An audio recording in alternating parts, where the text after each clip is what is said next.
बिस्मिल्लाहिर्रहमानिर्रहीम। अस्सलाम वालेकुम। कैसे हैं आप सब? वेलकम टू जामे जमशेद। तारीख़ के आईने में की दूसरी एपिसोड के साथ आपकी खिदमत में हाज़िर हूँ। दुआ है अल्लाह ताला आपको खुश रखे, आबाद रखे, अपनी रहमतों के साए में रखे, अपना फ़ज़ल रखे, अपना करम रखे, आपके ऊपर हमेशा हमेशा जो है वो हंसते मुस्कुराते रहें। तो आज जो है वो है जी 24 जून। 24 जून जो है, इसको अगर इंटरनेशनली देखा जाए तो इस दिन जो दो इंटरनेशनल डेज़ हैं ना वो मनाए जाते हैं डिफरेंट कंट्रीज़ में। अपनी अपनी उनका कल्चर का हिसाब किताब है। एक तो उनमें से है जी वर्ल्ड फेरी डे, यानी कि परियों का आलमी दिन। तो एज़ आ पाकिस्तानी नेशन, अगर क्या हमारे पास मनाने को और भी कई त्यौहार हैं, जिनमें से एक त्यौहार जो है वो बीवी भी होती है कि उसको जो है हर रोज़ मनाना पड़ता है। और रसूल की बात देखा जाए तो उस त्यौहार के होते हुए किसी और त्यौहार को मनाने की ज़रूरत as a Pakistani nation, as a मुसलमान नेशन हमें नहीं है। लेकिन फिर भी ये जो ऐसी कहानियाँ हैं ना हूरों की, परियों की, तो इस पे हम बहुत ज़्यादा as a Pakistani nation interest लेते हैं। लेकिन जो है क्या उसे कहते हैं, वजूद तो परियों का होता है नहीं होता वो एक अलग किस्सा है, वो एक अलग बहस है। तो लेकिन दुनिया के बाज़ ममालिक में ये दिन मनाया जाता है, और जो है इसलिए भी इसका जो तज़किरा करना था वो ज़रूरी था। तो ये जो है परियां जो बेसिकली होती हैं ना, जैसे आप कह रहे हैं कि अल्लाह ताला ने डिफरेंट जो है वो मखलूक़ात बनाई हैं। तो जिनमें से इंसान हैं, जिन हैं, और भी मतलब हैवान, चरिंद परिंद, मतलब पता नहीं कितनी करोड़ मखलूक़ात उसने बना दी हैं।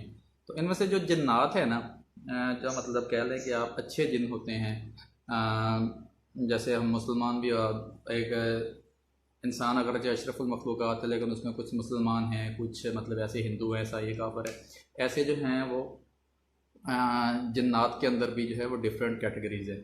तो उनमें से जो अच्छे जिन होते हैं उनकी जो फ़ीमेल्स होती हैं उनको आप परियां कह सकते हैं। जो बुरे जिन होते हैं उनकी जो फ़ीमेल्स होती हैं उनको आप चुड़ैलें कह सकते हैं।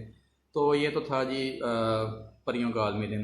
अब दूसरा है वर्ल्ड यूएफओ डे, वर्ल्ड ओ डे, यूएफओ डे, जिसका मतलब है कि अनआइडेंटिफाइड फ्लाइंग ऑब्जेक्ट्स का आलमी दिन जो है, यानी कि जो हमें जिनकी शनाख्त नहीं हो सकती लेकिन ऐसे जो उड़ती हुई चीज़ें हैं वो नज़र आती हैं, जिनमें से मतलब ये डेफिनेटली होंगी भी, लेकिन बेसिकली ये जो ज़्यादातर कहानियाँ हैं ना, ये जो वर्ल्ड यूएफओ डे है ये कई ममालिक में 24 जून को मनाया जाता है, कई ममालिक में 2 जुलाई को मनाया जाता है। तो ये बेसिकली जो है अमेरिकन की और खसूसी जो नासा है ना उसकी फैलाई हुई कहानियाँ हैं। कभी वो कह देते हैं, मतलब माजी में कहानियाँ फैलाते रहे हैं कि कभी जी उन्हें उड़न तश्तरियाँ नज़र आ गई, कभी उड़न खटोले नज़र आ गए, कभी मरीख से कोई चीज़ आ रही है, कभी ये मतलब डिफरेंट उन्होंने कहानियाँ फैलाई हुई थी। आज ज़ाहिर सी बात है सोशल मीडिया का दौर है, तो आवाम जो है हर चीज़ का प्रूफ मांगती है। तो आज जो है वैसी कहानी जो फैलाना है वो मुमकिन नहीं। तो ये माजी की फैलाई हुई कहानी है। आज आप देख लें कि 10-15 साल के अंदर जो भी मतलब टेक्नोलॉजी ने जितनी तरक्की कर ली है, अब सोशल मीडिया तक, मोबाइल, इंटरनेट तक हर बंदे की जो एक्सेस हो गई है, तो हर बंदा जो है वो कहीं भी बैठे हुए जो वाक़यात है उनको देख सकता है। ज़ाहिर सी बात है अगर माजी में कहीं उड़न तश्तरियाँ नज़र आई होती तो वो आज कहाँ है, सैटेलाइट के ज़रिए इनको देखा क्यों नहीं जा सकता। तो ये मतलब एक मेरे तो ख्याल में एक फैलाई हुई कहानियाँ हैं। बाकी आपका इसके बारे में क्या कहना है, आपकी क्या राय है, वो आप ज़रूर बताइएगा। तो लेकिन ये है कि जो दूसरे सियारों पे मखलूक़ात हैं वो हो भी सकती हैं, ये नहीं कि एग्जिस्ट ही नहीं करती। वो ज़ाहिर सी बात है अल्लाह ताला ने जो इतनी बड़ी कायनात बनाई है, हम तो उस ज़मीन जो है उस कायनात के अंदर ऐसी है जैसे एक बहुत बड़ा सहरा हो। जैसे आप कह लें चोलिस्तान या तकली मकान है जो कि चाइना के अंदर दुनिया का दूसरा सबसे बड़ा सहरा है। उसको उस सहरा के अंदर रेत का एक जो छोटा सा ज़र्रा है ना, हमारी ज़मीन की औकात वो है। हम तो कुछ भी नहीं है कायनात के अंदर। अल्लाह ताला ने जो इतने बड़े बड़े सितारे, इतने सियारे बनाए हैं, ज़ाहिर सी बात है वो बेमकसद तो नहीं बनाए ना। बेमकसद तो उसने एक चूंटी भी नहीं बनाई। तो उसके अंदर ज़ाहिर सी बात है उसने कोई ना कोई मखलूक तो रखी होगी। तो ये तो कहना गलत होगा कि ऐसी कोई चीज़ एग्जिस्ट नहीं करती। लेकिन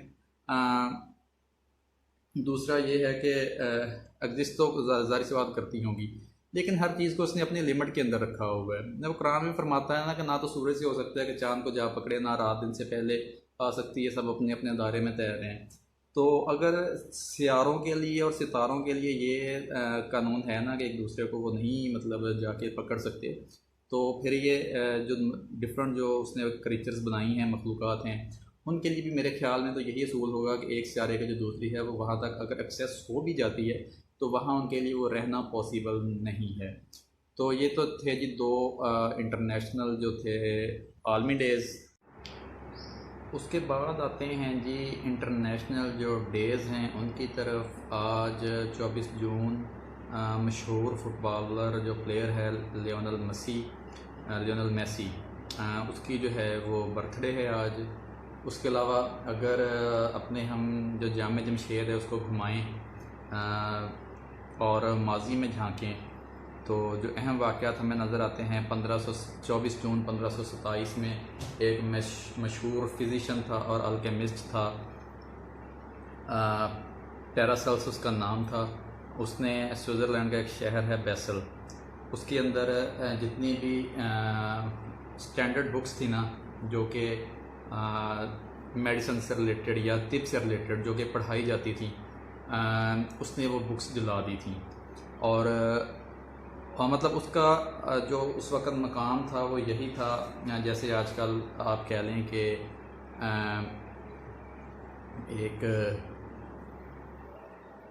डॉक्टर्स की एसोसिएशन का सदर हो कोई, या आप कह लें हेल्थ मिनिस्टर। तो उसने बुक्स जलाई क्यों थी? बुक्स उसने इसलिए जलाई थी कि उस वक़्त का जो तलीमी निज़ाम था ना मेडिसिन को पढ़ाने से रिलेटेड या तिब को पढ़ाने से रिलेटेड, तो वो उससे राज़ी नहीं था और इस वजह से उसने जो बुक्स थी वो जला दी थी एहतजाज के तौर पर। उसके बाद आते हैं जी 24 जून 1763 1763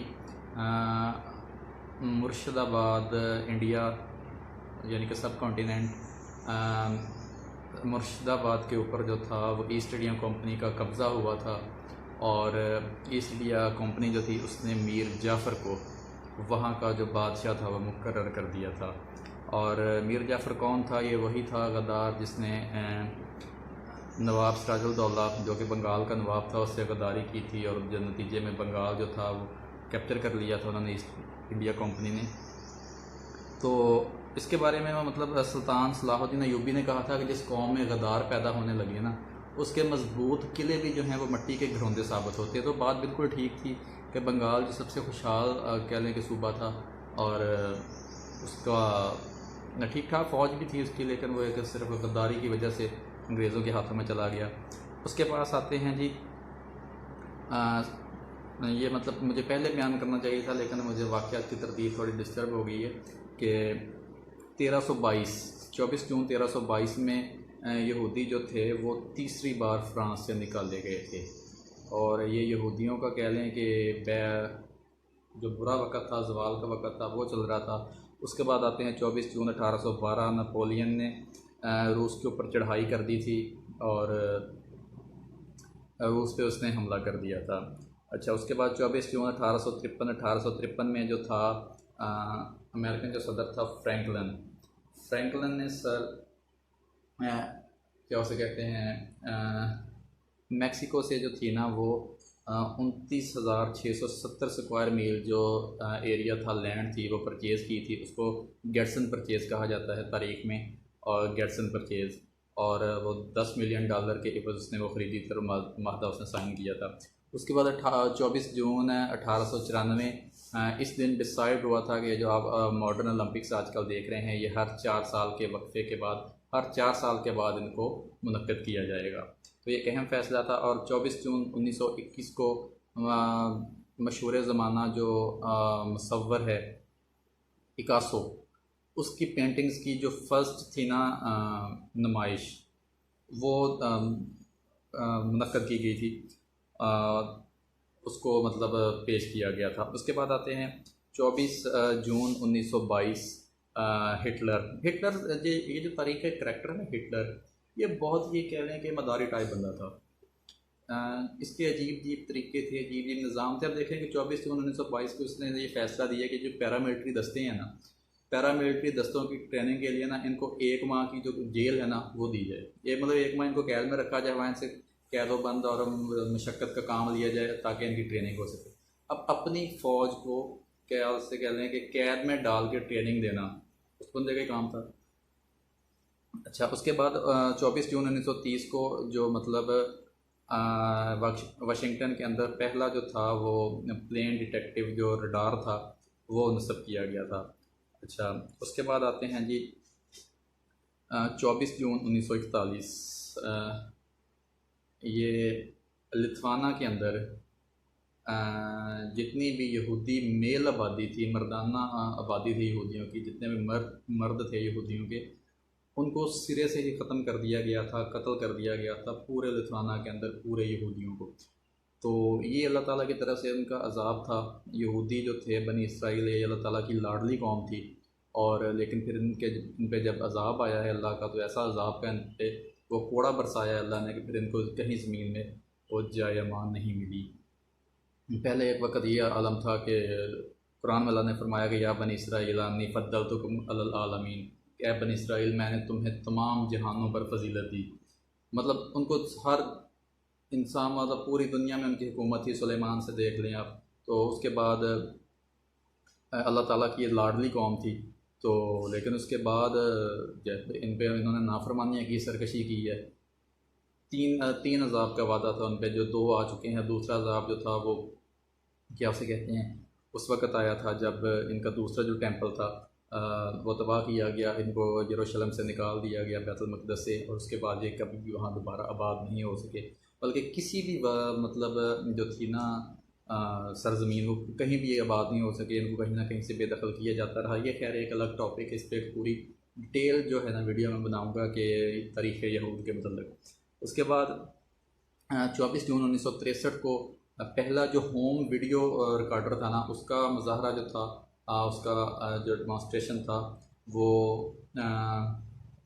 BBC स्टूडियो के अंदर पेश किया गया था। मतलब पहला जो घर में या वीडियो से शूट कर सकते थे होम वीडियो रिकॉर्डर, वो पेश किया गया था। अच्छा, उसके बाद 24 जून 1968 लॉर्ड्स के मैदान में इंग्लैंड के ख़िलाफ़ ऑस्ट्रेलिया सिर्फ 78 रन पर ऑल आउट हो गई थी, और ये शायद तारीख़ का उनका सबसे कम तरीन स्कोर है।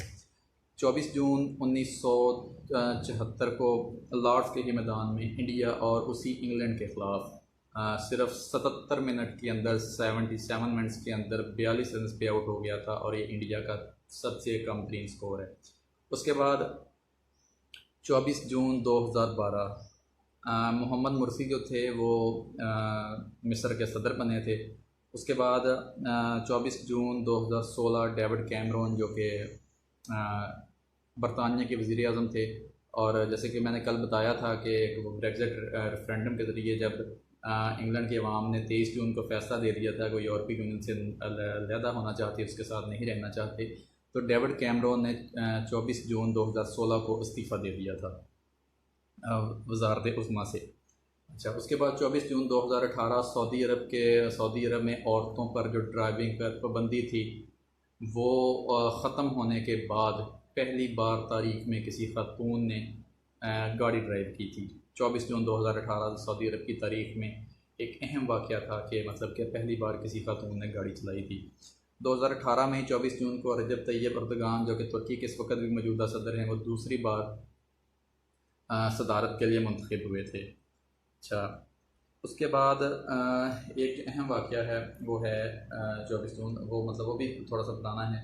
1880 24 जून पहली बार जो एक नगमा था कनाडा का, जो कौमी तराना बना बाद में, ओ कनाडा, वो पहली बार परफॉर्मेंस के लिए पेश किया गया था। तो ये तो थी सर इस दिन के हवाले से रिलेटेड कुछ अहम बातें, कुछ अहम वाक़यात जो कि माजी में पेश आए। वीडियो अच्छी लगी हो तो लाइक कीजिएगा, कमेंट कीजिएगा, और चैनल को सब्सक्राइब कीजिएगा, और शेयर कीजिएगा अपने फ्रेंड्स और फैमिली मेम्बर के साथ।